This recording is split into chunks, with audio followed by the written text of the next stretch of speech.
enquête de l'histoire. La République est un régime politique dans lequel les dirigeants élus gouvernent au nom du peuple. Elle est fondée sur des lois que tous doivent respecter. L'avènement de la République a été progressif et le fruit de plusieurs combats. Le 14 juillet 1789, le peuple de Paris s'empare de la prison royale de la Bastille, symbole de la liberté.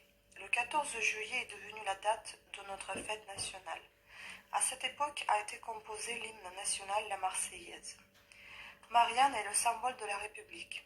Sa statue placée dans toutes les mairies rappelle la Révolution française. Le drapeau tricolore bleu-blanc-rouge date également de la Révolution. La langue de la République est le français. La République garantit le respect des principes de liberté, d'égalité et de fraternité. Ces trois mots constituent sa devise. La liberté. Les libertés fondamentales sont garanties. Liberté de penser, liberté de croyance, liberté de s'exprimer, liberté de se réunir. La République est installée de façon stable en 1875. Dans les années 1880, des lois garantissent la liberté de la presse. L'école primaire devient obligatoire et l'école publique devient gratuite et laïque. Avez-vous le droit de tout dire, de tout exprimer publiquement? La liberté d'expression est un droit fondamental. Cependant, elle a des limites pour respecter les droits des autres. Il est ainsi interdit de diffuser des injures, des propos diffamatoires, des provocations à la haine ou de faire l'apologie de crimes contre l'humanité. L'égalité. Tous les citoyens ont les mêmes droits et les mêmes devoirs, quel que soit leur sexe, leur origine, leur religion, leur opinion ou leur orientation sexuelle. La Déclaration des droits de l'homme et du citoyen, on verra ça à la fin du livret, date de la Révolution française de 1789. Elle assure la liberté et l'égalité de tous les citoyens. La loi accorde les mêmes droits aux femmes et aux hommes. L'administration peut-elle refuser la nationalité française à une personne ne respectant pas l'égalité homme-femme? Oui, même si cette personne est mariée avec un ou une Française, un Français et une Française, l'égalité homme-femme fait partie des valeurs essentielles de la République. L'adhésion à ces valeurs est évaluée au cours de l'entretien d'assimilation. La fraternité. La France est fondée sur la volonté de vivre ensemble des citoyens français. Cette volonté se traduit par la solidarité entre les citoyens. Depuis 1945, le système de sécurité sociale financé par les entreprises et tous ceux qui travaillent en France en est l'application. La France condamne les discriminations, c'est-à-dire toutes les pratiques qui défavorisent une personne ou un groupe par rapport aux autres. Le racisme est un délit. Un employeur ne peut refuser d'embaucher un salarié en raison de ses origines, de son appartenance à une ethnie ou à une religion ou de son sexe. Toute décision, embauche, promotion, etc. de l'employeur doit être fondée sur des raisons professionnelles et non personnelles. Traiter moins favorablement quelqu'un en raison de ses origines, de sa religion, de son sexe est une discrimination. La laïcité. La laïcité est un principe fondamental de la République. Elle signifie deux choses. L'État est neutre envers les religions, il n'aide aucune religion, la religion relève de la vie privée de chacun. L'État garantit la liberté religieuse, chacun est libre de croire ou de ne pas croire et d'adopter la religion qu'il souhaite. Ce principe est ancien, il est consacré par la loi de 1905 qui sépare les églises de l'État. Les citoyens et citoyennes ont des droits et des devoirs. Chacun doit respecter les lois et les règlements. Les règles essentielles applicables entre les personnes sont définies par le Code civil. Il existe aussi des règles collectives qui portent sur la vie en société et qui sont inscrites dans la loi. Par exemple, le Code pénal définit les délits et les peines qui correspondent à leurs sanctions. Comment vous pouvez vous renseigner sur les lois et les règles en vigueur? Toutes les lois, souvent regroupées en codes, sont disponibles sur Internet, www.legifrance.gouv.fr.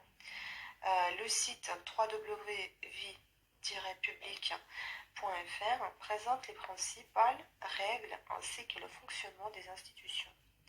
Pourquoi les élèves des écoles, collèges et lycées n'ont-ils pas le droit de porter des signes religieux trop visibles dans les établissements scolaires? La loi du 15 mars 2004 interdit de porter à l'école des signes ou des tenues qui manifestent ostensiblement, de manière trop visible, l'appartenance à une religion. En effet, l'école est une institution publique qui forme tous les citoyens. Elle doit donc être neutre face aux religions. L'interdiction de porter des signes religieux ostensibles contribue à cette neutralité. Pour les mêmes raisons, les agents publics ne doivent pas montrer leur appartenance à une religion. Quelques droits et devoirs des citoyens français. Les citoyens contribuent au financement des services publics. Tous les citoyens doivent participer à la hauteur de leurs moyens au financement de services publics en payant des impôts.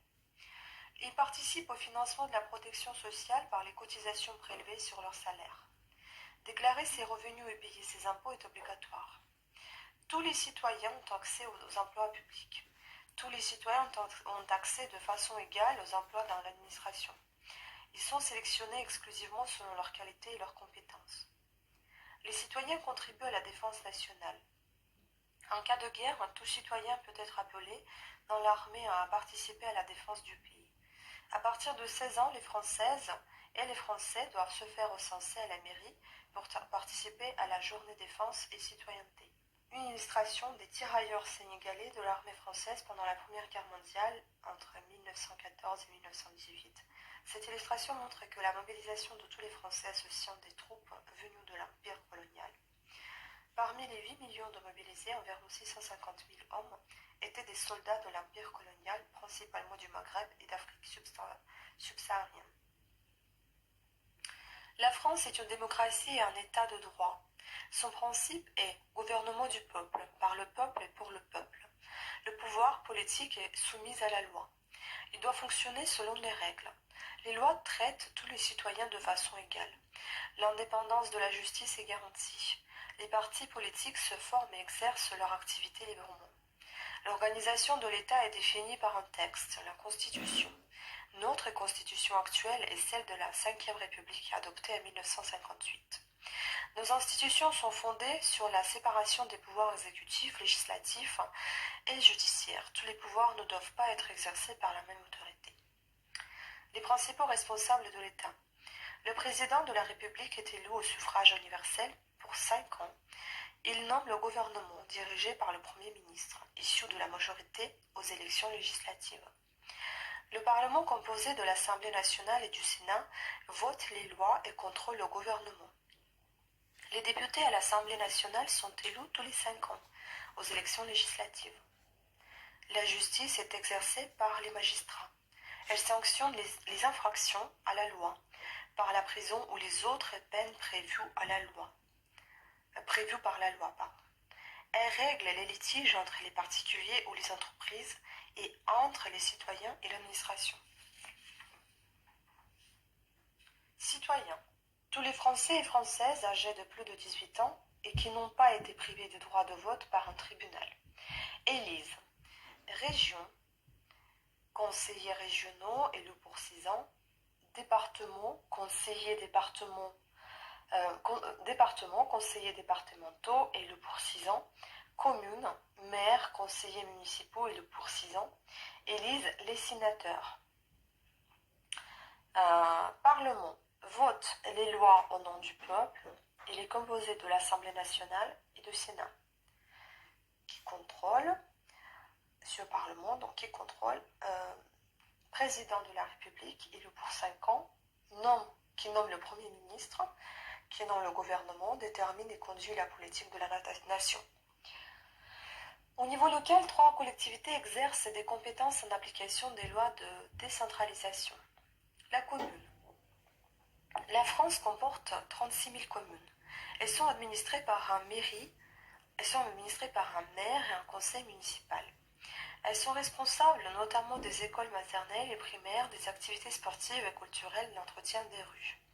Elles tiennent l'état civil, c'est-à-dire qu'elles enregistrent les naissances, les mariages et les décès. Le département. La France comporte 101 départements. Ils sont administrés par les conseils départementaux.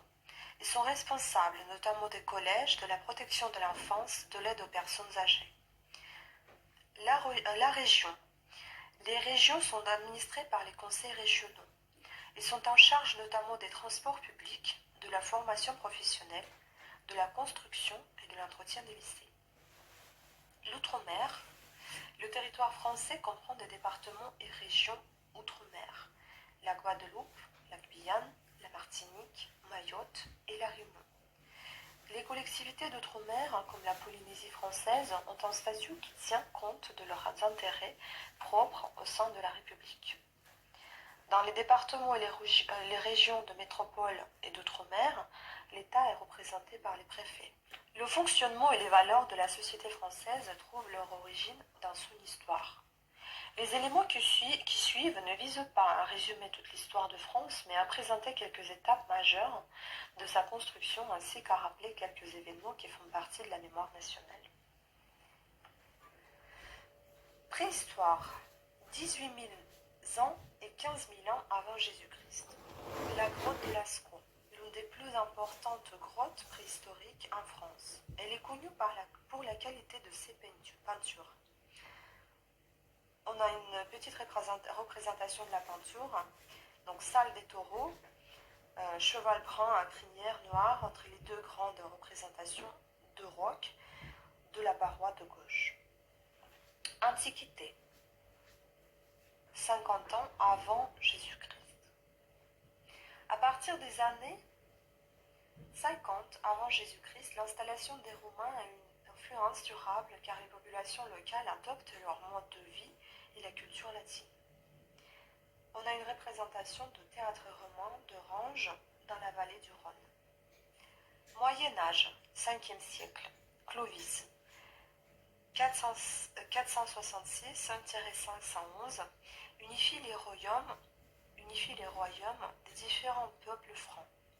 C'est une étape importante dans la construction de l'unité du territoire français. Il adopte la religion chrétienne. Henri IV, 1553-1610, par l'édit de Nantes de 1598, accorde aux protestants la liberté d'exercer leur religion et rétablit la paix religieuse. Donc ceci c'était le XVIe siècle, et au XVe siècle on avait Jeanne d'Arc, 1412-1431, pendant la guerre des 100 ans contre l'Angleterre. Cette jeune paysanne conduit les troupes françaises à la libération d'une partie du territoire français. Cette héroïne nationale incarne le courage au service de la France. Et donc après, on a Henri IV, au XVIe siècle. XVIIe siècle, époque moderne. Molière, 1622-1673, le plus célèbre auteur du théâtre français, a vécu au temps de Louis XIV. On lui doit des comédies comme L'Avare. Toujours XVIIe siècle, règne de Louis XIV, 1643-1715. La France est alors dirigée par une monarchie absolue. Le roi concentre tous les pouvoirs. À cette époque se met en place un État puissant et centralisé dans la capitale. On a une image de la galerie des glaces du château de Versailles, dont la construction a été lancée par Louis XIV. Révolution française, XVIIIe siècle, les philosophes des Lumières, Rousseau, Voltaire, Diderot, combattent à travers leurs œuvres pour la tolérance et la liberté de pensée. La Révolution française, en 1789, le peuple se révolte contre la monarchie absolue. En 1792, la Première République est proclamée. Cette période est à l'origine de nos valeurs républicaines, avec la Déclaration des droits de l'homme et du citoyen de 1789. On a une image de la fête de la Fédération le 4 juillet 1790, commémore la prise de la Bastille et célèbre l'unité de la nation. Empire. Napoléon Ier, 1769-1821, dirige la France pendant près de 15 ans et mène de nombreuses guerres en Europe. On lui donne notamment le Code civil. 1848, abolition de l'esclavage. 1802-1885, donc c'est Victor Hugo, l'un des plus grands écrivains français, s'est engagé contre les inégalités sociales et la peine de mort. Il a écrit Les Misérables et Notre-Dame de Paris. Constitution d'un vaste empire colonial à partir des années 1830, souvent par des guerres de conquête, principalement aux Antilles, en Afrique et en Asie. Naissance de la Troisième République en 1875. La forme républicaine du gouvernement est alors établie de façon stable. On a l'image, en timbre, Jules Ferry, ministre de l'Instruction publique au début des années 1880, est à l'origine de l'enseignement public gratuit et laïque. La Première Guerre mondiale, 1914-1918, affrontements de masse touchant toute l'Europe, puis les États-Unis. Les combats ont fait plus de 9 millions de morts. Le 11 novembre est un jour férié en commémoration de la fin de la Première Guerre mondiale. On a une image des femmes travaillant dans un arsenal à la fabrication d'obus et de roues. Le régime de Vichy, 1940-1944, suite à la défaite française face à l'Allemagne, le maréchal Pétain met en place un régime antidémocratique dont la capitale est Vichy. Le régime collabore avec l'Allemagne nazie et a donc une part de responsabilité dans la déportation de Juifs. La Seconde Guerre mondiale, entre 1939 et 1945, Adolf Hitler, dictateur nazi au pouvoir en Allemagne, déclenche la Seconde Guerre mondiale. Il a envahi notamment la France.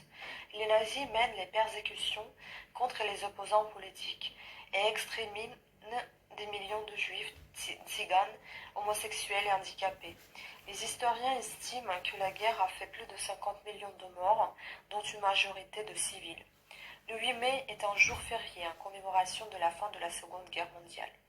On a une image qui représente le débarquement des Alliés en Normandie le 6 juin 1944 et est une étape décisive dans la libération de la France.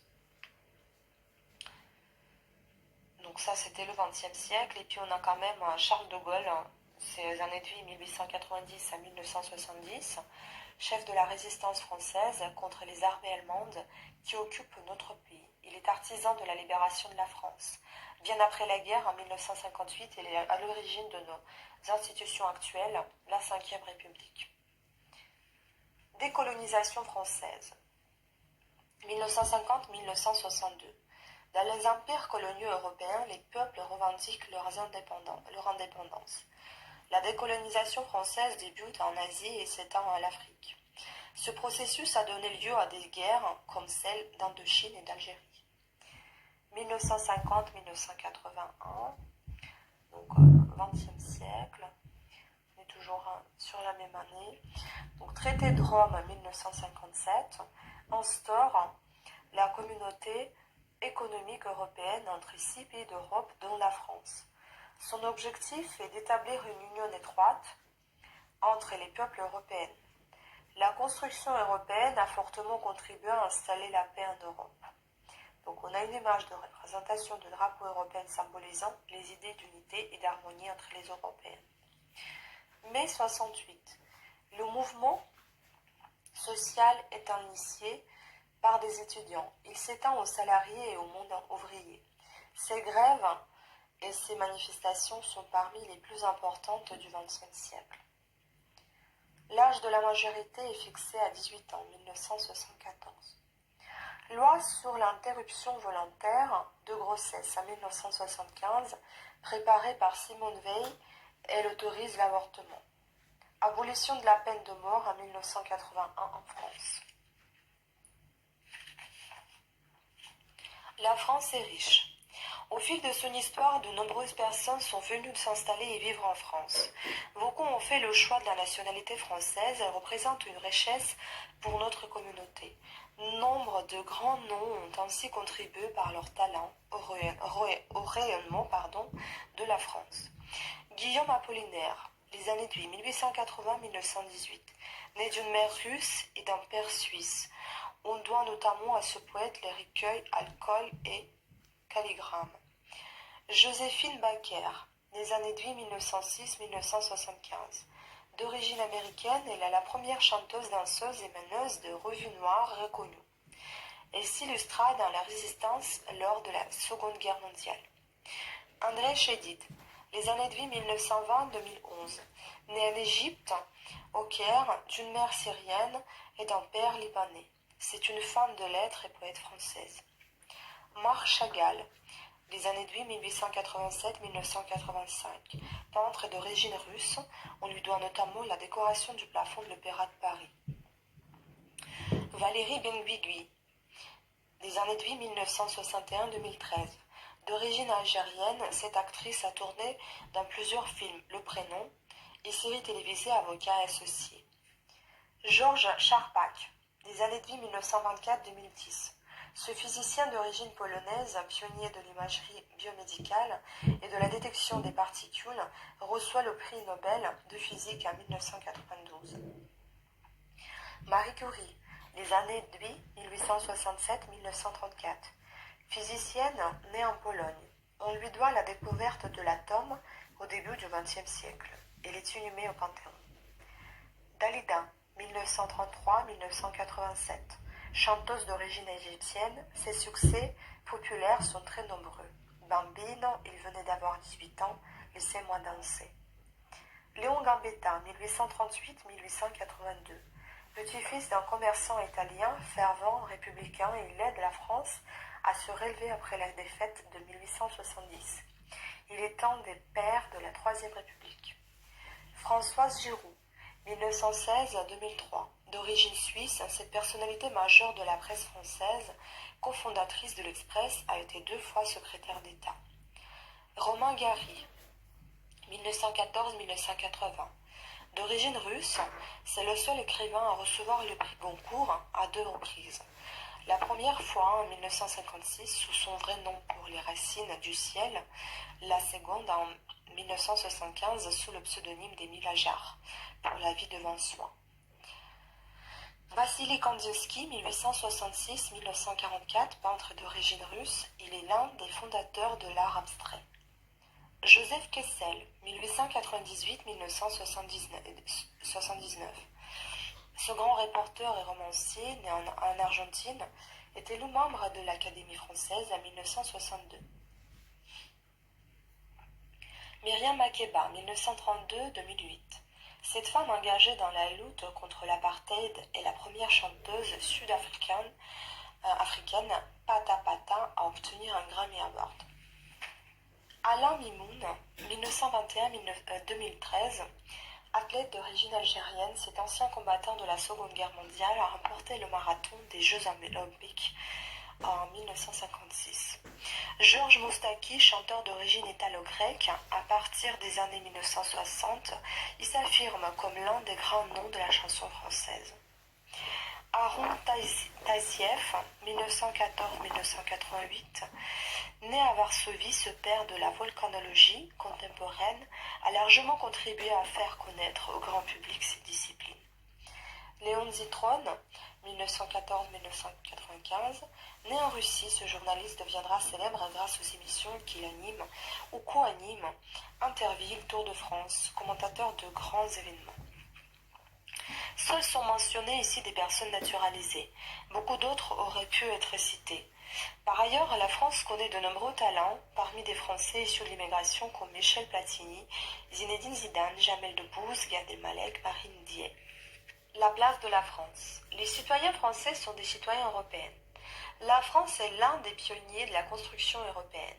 En 1957, elle est l'un des membres fondateurs de la communauté économique européenne. En 1992, l'Union européenne, UE, est créée, qui associe plus étroitement les États membres.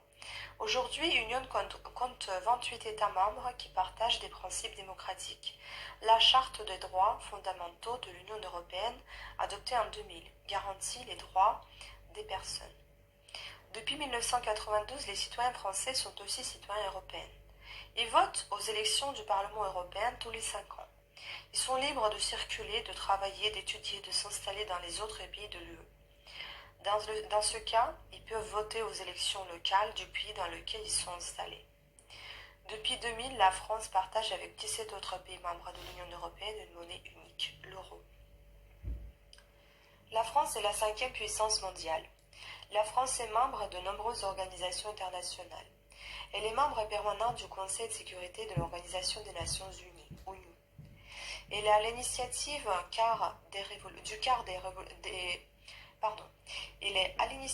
du quart des résolutions votées depuis 2002.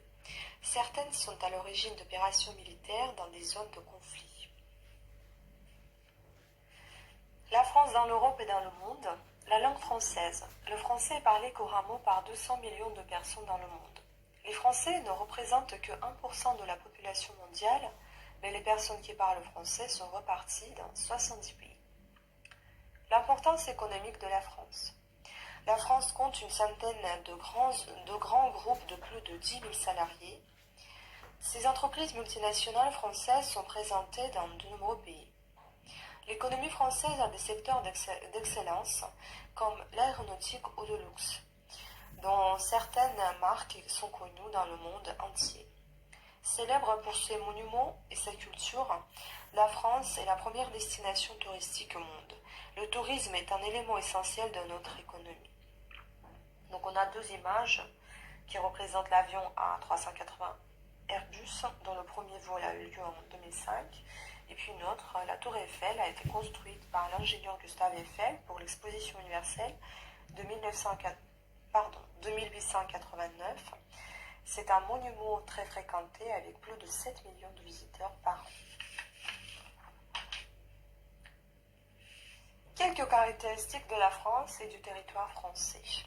En 2014, la France compte 66 millions d'habitants. Son territoire s'étend sur 675 000 km² à métropole et outre-mer. La France compte 17 agglomérations de plus de 500 000 habitants. Réparties sur l'ensemble du territoire, ces métropoles ont une dimension internationale. Les 10 plus importantes, selon le recensement de 2011, sont Paris, Lyon, Marseille, Toulouse, Lille, Bordeaux, Nice, Nantes, Strasbourg et Rennes. Quelques sites remarquables. Vous avez les images de Mont Blanc, sommet de la chaîne des Alpes et la plus haute montagne d'Europe, 4810 mètres. Image de Mont-Saint-Michel est un îlot rocheux situé en Normandie dans une baie sur laquelle s'élève une abbaye. Il est classé au patrimoine mondial de l'humanité par l'UNESCO. Et la troisième image, la France est parcourue par des fleuves importants, la Loire, la Seine, la Garonne, le Rhône, le Rhin. La Loire est le plus long fleuve français. Ici, vous avez la représentation de Château-Royal d'Amboise sur la Loire, Xe siècle.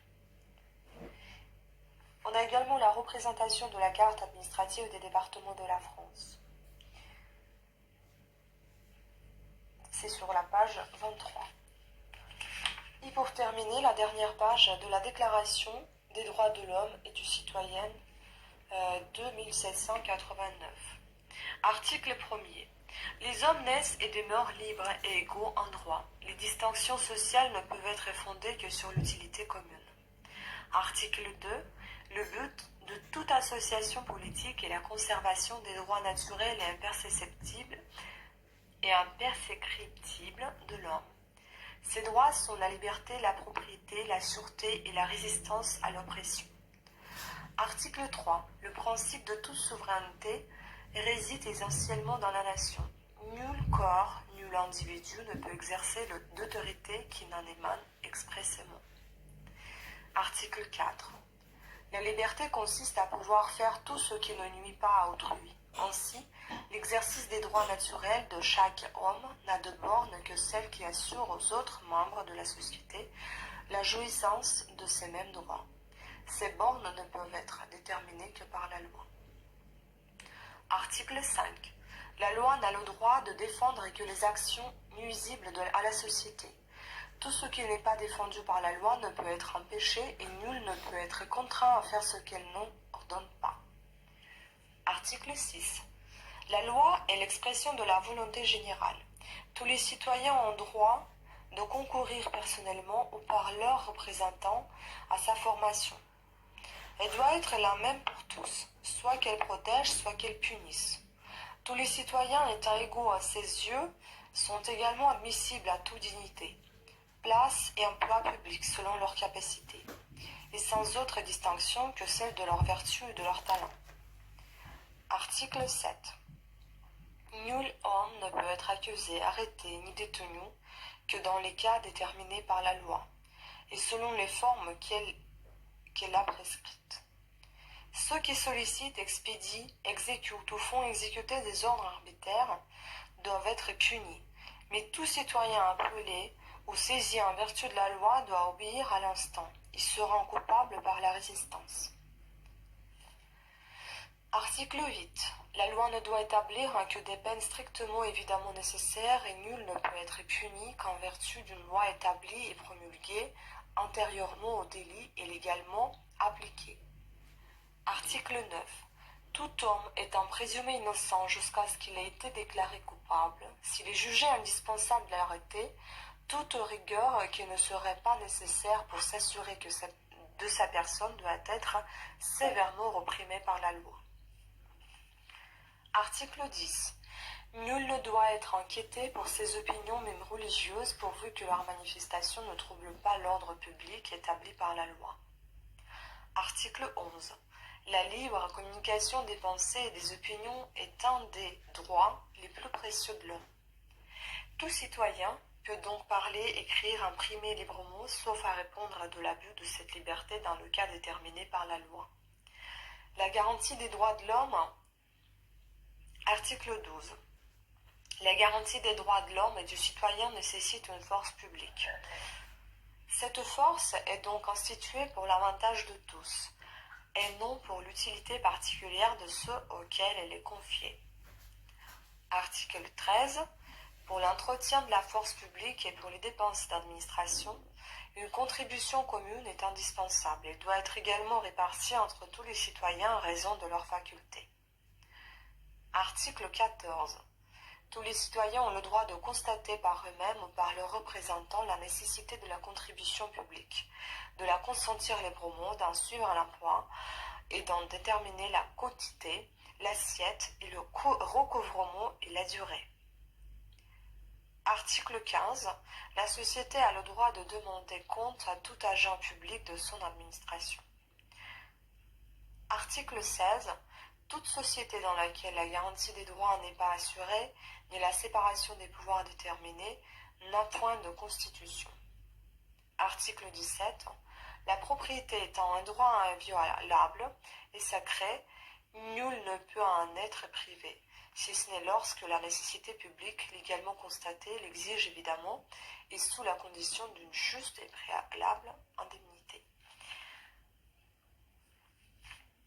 Voilà, donc on a terminé avec le livret du citoyen français.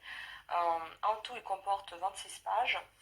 Enfin, la 26e, c'est pour vos notes personnelles. Sinon, il y en a 25 pages, sans compter évidemment les pages de garde.